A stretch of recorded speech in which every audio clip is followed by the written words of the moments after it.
আপোনালোকে জানে যে অসমত বিশেষকৈ উজনি অসমত মিয়া খেদাৰ নামত ভাৰতীয় নিৰহী শ্ৰমজীৱী মানুহক যি ধৰণে অন্যায় আৰু অত্যাচাৰ কৰা হৈছে, যি ধৰণে তেওঁলোকক শাৰীৰিকভাৱে আক্ৰমণ কৰা হৈছে, মানসিকভাৱে আক্ৰমণ কৰা হৈছে, যোৱাকালিও তেওঁলোকক বিভিন্ন সময়ত শাৰীৰিক মানসিক আক্ৰমণ কৰা হৈছে, এইটো কোনো পদ্ধতিতে আচলতে গ্ৰহণযোগ্য নহয়। কাৰণ এজন ভাৰতীয় সংবিধানে প্ৰতিজন মানুহক অধিকাৰ দিছে অসমৰ বিভিন্ন প্ৰান্তত নাই, ভাৰতবৰ্ষৰ বিভিন্ন প্ৰান্তত থাকিব পাৰিব, কাম কৰিব পাৰিব, যাব পাৰিব।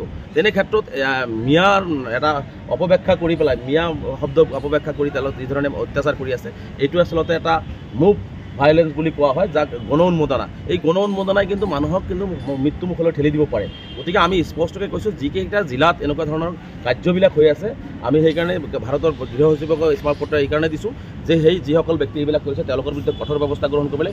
যিবিলাক জিলা প্ৰশাসনে থকাৰ পিছতো শুই আছে যে ভাৰতীয় নাগৰিকক অত্যাচাৰ কৰিছে, সেই জিলা প্ৰশাসনৰ বিষয়াসকলৰ বিৰুদ্ধে বিহিত ব্যৱস্থা গ্ৰহণ কৰিবৰ কাৰণে আমি দাবী উত্থাপন কৰিছোঁ।